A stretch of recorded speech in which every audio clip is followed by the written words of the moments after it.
Chapter focus करना है chapter 70 बात करता है हमारे इंटरमीडिएट के बारे में। तीन इंटरमीडिएट की बात की गई है, investment adviser, merchant banker, portfolio manager. अगर इन्वेस्टमेंट एडवाइजर होगा तो आपको बाकी पढ़ने में 5 मिनट लगेंगे। यही सब शब्द लिखा है इन्वेस्टमेंट एडवाइजर। सबसे पहले डेफिनेशन बोलो। Investment adviser first person who for consideration, सही है, सही बात है, ऑन पेमेंट ऑफ फीस, कुछ पैसे लेके काम करेगा। तो investment adviser first person who on payment of consideration is engaged in the business of providing investment advice to its client or any other person or group of person and includes any person who holds himself out as investment advisor. फिर responsibilities बहुत सारे point है, 3 point हो जाते हैं। मान लीजिए investment adviser activity से रिलेटेड, अगर इन्वेस्टमेंट एडवाइजर कोई और एक्टिविटी देता है तो उसको एक प्रॉपर आर्म्स लेंथ मेंटेन करके रखना है। दूसरी चीज हो गई उसको पूरा कोई भी कॉन्फ्लिक्ट ऑफ इंटरेस्ट को डिस्क्लोज करना है और पूरी सिक्योरिटीज को पैसे को सेग्रीगेट करके रखना है। 3 पॉइंट हो गए। सेबी से रिलेटेड 3 पॉइंट। इन्वेस्टमेंट एडवाइजर कभी भी अगर अपना कंट्रोल चेंज करे तो सेबी का अप्रूवल है। इन्वेस्टमेंट एडवाइजर को टाइम टू टाइम सेबी को देना है सारी रिपोर्ट्स और इन्वेस्टमेंट एडवाइजर को सेबी की जो भी क्वालिफिकेशन एक्सपीरियंस रिक्वायरमेंट उसको भी अप्लाई करना है। अदर पॉइंट आ गए जैसे कि इन्वेस्टमेंट एडवाइजर को फिड्यूशियरी पोजीशन ध्यान रखना है, कोई भी कॉन्फ्लिक्ट ऑफ इंटरेस्ट डिस्क्लोज करना है। इन्वेस्टमेंट एडवाइजर ने कोई भी एडवाइस दी है 15 डेज के अंदर कोई भी अदर ट्रेड नहीं ले सकते हैं। इन्वेस्टमेंट एडवाइजर को क्लाइंट ग्रीवेंसेस को रिजॉल्व करना है। आई होप इट क्लियर आ गया। वंडरफुल, ये हो गया responsibility. Next is redressal of client grievances. इसको लेके इन्वेस्टमेंट एडवाइजर को प्रॉपर प्रोसीजर सेट करके रखना है, प्रोसीजर फॉलो होगा, प्रॉम्प्टली रिजॉल्व करना है। फाइनेंशियल प्रोडक्ट से रिलेटेड कोई ग्रीवेंस है तो वो रेगुलेटर देखेगा। हमें ध्यान रखना है कि कोई भी इशू होगा तो हम उसको कैसे आर्बिट्रेशन के साथ में, कैसे ओम्बड्समैन के साथ में सॉल्व कर सकते हैं। You can ensure that you are registered with SCORES also, very easy. Next is key parameters. कभी भी इन्वेस्टमेंट करता है तो 3 चीजों का ध्यान रखना है। पहले आपको रिस्क प्रोफाइलिंग करना है कंपलसरी। रिस्क प्रोफाइलिंग कर लिया, रिस्क प्रोफाइलिंग करने के बाद आपने सूटेबिलिटी चेक कर ली और सूटेबिलिटी चेक करने के बाद लास्ट में आपने क्या कर लिया है डिस्क्लोजर टू क्लाइंट। ये तीनों चीजें आपने सही से कर ली है। This is the perfect investment. Next is administration and supervision. कि आपको एडमिनिस्ट्रेशन सुपरविजन का ध्यान रखना है कि कैसे इन्वेस्टमेंट एडवाइजर प्रॉपर्ली काम कर रहे हैं। इसके लिए क्या क्या एग्जांपल, इसके लिए स्टॉक एक्सचेंज से भी एसआरओस बना सकते हैं। आज की तारीख में बीएसई ने एडमिनिस्ट्रेशन एंड मैनेज सुपरविजन के लिए कंपनी बनाई एडमिनिस्ट्रेशन सुपरविजन लिमिटेड, जो इंश्योर करती है कि सारे क्लाइंट्स कस्टमर का जो भी ग्रीवेंस है वो सब रिजॉल्व है।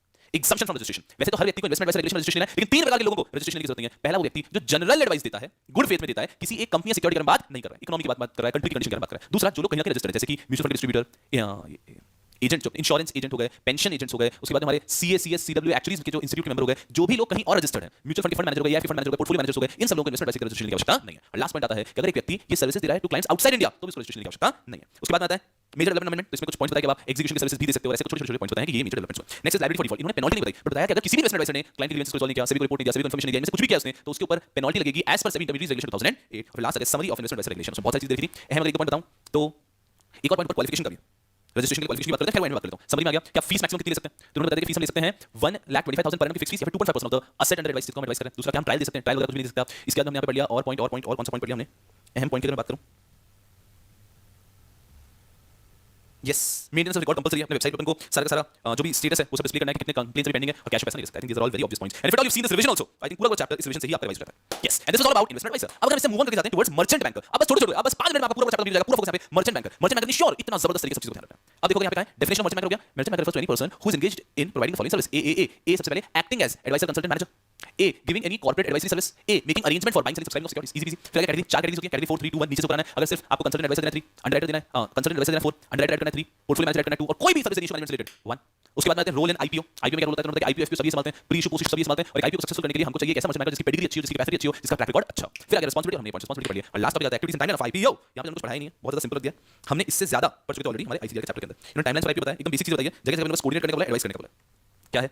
जैसे कि प्राइसिंग, टाइमिंग, स्ट्रक्चर फाइनल करोगे, एलोकेशन ऑफ शेयर्स का फाइनल करोगे, एडवाइस करोगे, advice on appoint for professional underwriter का अपॉइंट करने आप करोगे, coordinating activities for the member of the syndicate. उसके बाद में preparing, printing and distribution of prospectus, advising on the price range. अगर आपका ऑफर फॉर सेल हो रहा है तो प्राइस रेंज आपको एडवाइस करनी पड़ेगी। कोऑर्डिनेट करना है आपको सेलिंग शेड्यूल्स के साथ में, मार्केटिंग स्ट्रेटजी आपको बनाना है, एप्रोप्रिएट मार्केटिंग कैंपेन आपको बनाना है, लिस्टिंग ऑफ सिक्योरिटीज एनसीबीएसई सिक्योरिटीज को लिस्ट करना है, प्रोसीजर भी आपको करना है, सारी रिपोर्ट्स भी आपको फर्निश करनी है और जितना भी आपको ड्यू डिलिजेंस है वो भी आपको कंप्लीट करना है। ये कुछ है नहीं। अगर हम चाहें तो हम आईपीओ के अंदर क्या काम होता है मर्चेंट बैंकर उस पे डिटेल चीज देख सकते हैं। कि सबसे पहले एलिजिबिलिटी भी आपको चेक करनी है, उसके बाद ड्राफ्ट ऑफ डॉक्यूमेंट आपको बनाना है, ड्राफ्ट ऑफ डॉक्यूमेंट आपको सेबी को भी देना है, ड्राफ्ट ऑफ डॉक्यूमेंट आपको वेबसाइट पे भी अपलोड करवाना है, ड्राफ्ट ऑफ डॉक्यूमेंट आपको स्टॉक एक्सचेंज को देना है, डिटेल्स। फिर सेबी ने कोई ऑब्जर्वेशन देता है आपको इंक्लूड करना है। ये सब it is actually the job of merchant banker dealing IPO. उन्होंने बहुत सिंपल करके लिख दिया हमारे लिए।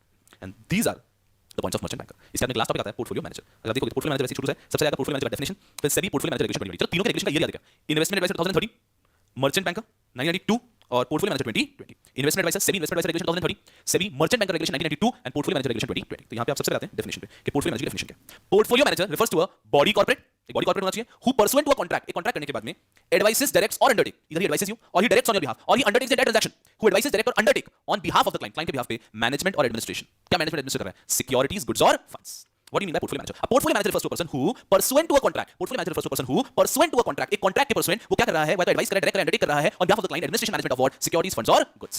This is portfolio manager. चलो यार, तो अगर हम यहाँ से देखते हैं, अब देखो मर्चेंट मैनेजर, अभी पोर्टफोलियो मैनेजर।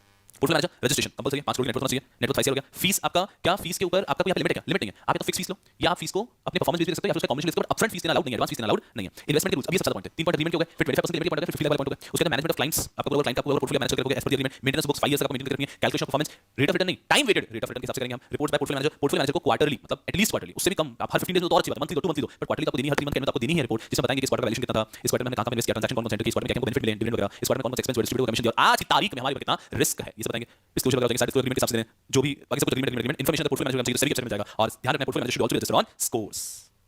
डन। इस चैप्टर से कुछ भी अगर आपको कोई भी टच भी कर पाएगा। फिर हमारा role of CS, importance during listing के समय पे सीएस का इंपॉर्टेंस है, कोऑर्डिनेशन विद इंटरमीडिएट सीएस करेगा, एंड कंप्लायंस विद लॉ भी सीएस करेगा।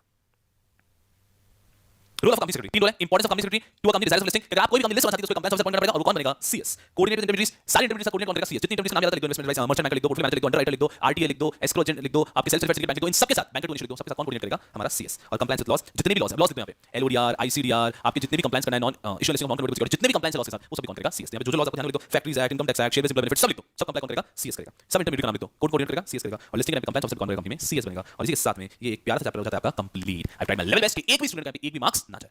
खूब खूब पढ़ो, खूब आगे बढ़ो। हमारा रिवीजन ऐसा नहीं है कि जो आपको फील गुड फैक्टर दे कि हमने कुछ इंपॉर्टेंट टॉपिक्स को डिस्कस कर लिया, नहीं। We are covering each and everything. तो हम चाहते हैं उस प्रिपरेशन से एग्जाम में तूफान मचा के आए। As soon as my revision ends, आपको उसी टाइम पे कोशिश करनी है, एक और बार चैप्टर को लिख बैठो, पूरा कंप्लीट कर लो, फिर एक और बार रिवीजन देख लो, सैंडविच रिवीजन, सबसे क्विक रिवीजन देखा, उसके बाद पूरा चैप्टर पढ़ा, फिर एक और बार रिवीजन देखा, और उसके बाद में अगर आप खुद अकेले बोलने की कोशिश करोगे, आपको सब कुछ याद आना चाहिए, फिर हमारी अभ्यास चाहिए, आंसर प्रैक्टिस कर लिया, सुपर सॉर्टेड। खूब खूब पढ़ो, खूब आगे बढ़ो। बाय।